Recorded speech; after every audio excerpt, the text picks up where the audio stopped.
퇴근하신 후 그 자리에 오시겠습니다.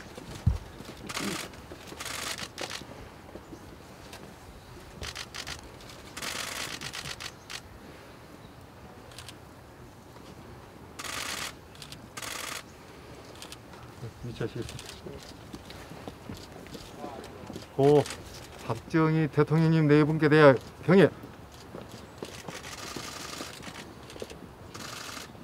서로 일도 공역.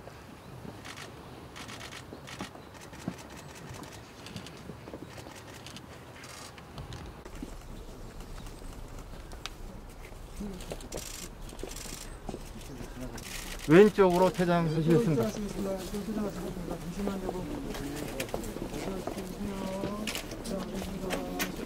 네, 오늘 박정희 대통령 돌아가시고 42주년이 지나서 이렇게 찾아뵙게 되었습니다. 조국의 어쨌든 산업화와 발전에 헌신하신 박정희 대통령을 기리는 어떤 그 저희의 전통은 계속될 것이다, 이렇게 말씀드리겠습니다. 네. 질문 혹시 있으신가요? 오늘 대선 주자 중에는 윤석열 후보만 불참했는데 혹시 사전에 들으신 거 있으신가요? 2시 정도로 일정이 잡혀 있다는 얘기만 들었고, 저는 그거야 대선 주자들이 경선의 막바지에 다양한 일정이 있기 때문에 일정 조정이 어려운 경우도 있을 것이다, 이렇게 판단하고 같이 함께 참배하신 세 분의 대선 후보들께도 감사의 말씀을 드립니다. 그리고 우리 당에서는 적어도 박정희 대통령에 대한 평가가 있어가지고 다른 의견이 있지 않기 때문에 어느 당원 하나 할 것 없이 같은 마음일 거라 생각합니다. 네. 네. 오늘 이제 10시부터 선관위 회의가 열리고 이제 여론조사 문항에 대한 결론이 오늘 날 수도 있을 것으로 보이는데요. 네. 어떻게 될 것이라고 전망하세요? 제가 경선 룰이나 이런 것에 대해서 극도로 입장 표명을 자제해 왔는데, 최근에 이 논란이 지속되고, 그리고 생각보다 이걸 통해 가지고 당원들 간의 분열이 있는 것 같아서 당 대표로서 이게 사실 A안과 B안이 충돌하면은 그것을 서로 입장을 조정을 못하면은 선의에 따라서 보통 새로운 C안을 꺼내드는 경우가 있는데, 저는 그렇게 되었을 때 전례가 없는 안이 나왔을 경우에는 나중에 어떤 결과가 나오더라도 상당히 혼란에 빠질 수 있기 때문에 과거 우리 당의 역사와 전통에서 있었던 어떤 방법들 중에서 선택해달라, 그 정도의 주문은 제가 선관위원들께 지금 하게 됐습니다. 예. 감사합니다. 예. 감사합니다. 후보님 이쪽. 예. 지금 안경이 자꾸 김희설이니까 그렇습니다만 79년도 11.6 사건이 일어났을 때 저는 시청 앞에서 군정 속에서 운구 차량이 지나가는 걸 봤습니다. 그때 대부분의 시민들이 눈물을 흘리며 울고 있었고, 저도 시청 앞에서 그 운구되는 장면을 봤습니다. 참 비극적인 사건이었습니다. 그 정도. 또 질문 있으면 하시고.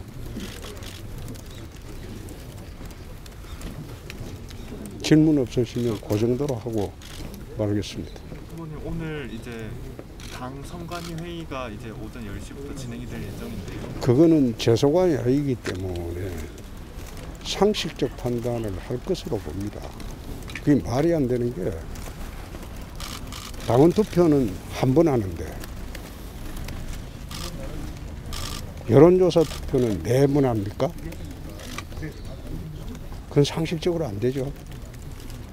당원 투표는 한 번 하는데 여론조사 투표는 4번을 합니까? 그것도 한 번 해야 될 거 아니에요. 그건 선거 상식이 어긋나죠. 예, 그 정도로 알겠습니다. 19년 10월 26일 날 저는 수도경비사령부에 박근혜 대통령 현역병으로 좀 조용히 해주시죠. 박근혜 대통령 어떤? 예. 다시 하겠습니다. 79년 11.6이 났을 때 저는 수도경비사령부의 현역병으로 있었습니다. 제가 수경사 병으로 근무하면서 11.6과 12.12를 다 겪었습니다. 정말 우리 현대사의 굴곡이었고 저는 지난번 구미 박정희 전 대통령 구미 생가에서도 그 말씀을 드렸습니다마는 수천 년 가난과 보릿고개로부터 우리 국민들을 해방시킨 그 공로는 역사에 길이 남을 거라고 생각합니다. 지금 이 시점이 대한민국이 그동안 쌓아 올린 어떤 성장의 힘이 소진되고 우리 경제가 지난 30년 동안 계속 추락을 해왔기 때문에 다음 정부가 해야 될 가장 큰 일은 우리 경제를 다시 성장시키는 것, 그거 하나라고 생각하고 지금 경선에 임하고 있습니다. 질문 있으시면 받겠습니다.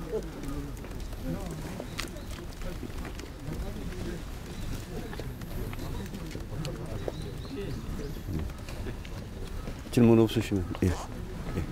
고맙습니다. SBS 예. 무슨 얘기를 할까요? 소감. 우리 국립묘지에 오니까 우리 지나간 역사 그리고 현재 미래를 묵상을 하게 됩니다. 강화도 조약 직전에 태어나셨던 이승만 대통령, 결국 45년에 또 48년까지 대한민국 건국의 주역이 되셨고요. 1918년 3.1운동 직전에 태어나신 우리 박정희 대통령은 세계에서 가장 가난했던 나라를 산업화, 자주국방을 거쳐서 선진국의 기반을 닦으셨습니다. 그 후에 태어났던 30년대, 40년대, 50년대 생들까지 박정희 대통령의 이 기반 위에서 오늘의 대한민국을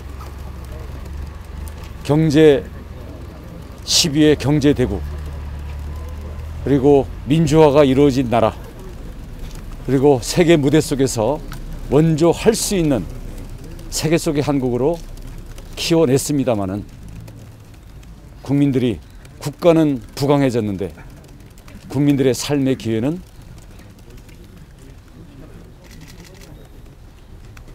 너무나 작아지고 이로 인한 사회 갈등이 정치권에 이용당하면서 우리 미래의 앞이 불안하고 꿈을 포기해야 되는 그런 상황에 와 있습니다. 저는 60년대에 태어난 이 땅의 정치인으로서 오늘날을 내다본 박정희 대통령은 과연 무에서 유를 창조하면서 어떤 비전을 꿈꿨던 것일까? 또 미래의 50년에서 온 대통령이 있다면 지금 이 시점에서 무엇을 현안으로 보고 미래를 위해서 어떤 바탕을 깔아야 될 것인가? 그런 물음들을 갖게 됐습니다. 답은 손에 잡히는 것도 있고 막연한 것도 많습니다. 하지만 답이 있어서 따라가는 게 정치가 아니고, 정치는 길을 국민들과 함께 역사의 등불을 비추면서 만들어 나가는 거라고 생각합니다. 오늘 국립묘지 와서 미래에서 온 박정희 같은 혁신가라면 국가 비전과 국민들에게 희망의 열쇠를, 무엇을 줘야 될지 더 깊이 생각하게 됐습니다. 문제를 잘 잡으면 그 속에 답이 있을 거라고 믿습니다. 앞으로 우리 자랑스러운 위대한 역사의 혁신가들의 바톤을 이어받을 세대로서 우리 다음 세대들에게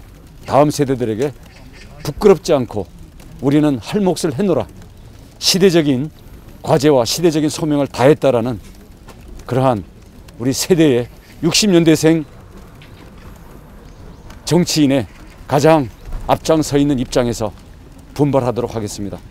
참고로 역시 1912년에 태어났던 김일성을 3대 세습해서 김정은까지 온 북한이 세계 최악의 인권 말살, 최악의 빈곤, 또 최악의 인류의 안전을 위협하는 국가로 가는 그 과정에 대해서도 이에 대한 역사적 평가를 외면하고 북한만 바라보면서 그 허황된 시대에서 착오적이고 이미 폐기되어야 될 이념들을 가지고 우리 이 사회의 불만과 이념적 갈등을 숙주 삼아서 다시 정권을 연장하려는 저와 동갑인 64년 용띠 이재명, 제가 60년대 생들의 경쟁에서 대한민국의 공평한 파멸을 몰고 가고자 하는 그러한 세력을 여기서 반드시 분리시켜낼 그 결의를 더 다지고 갑니다.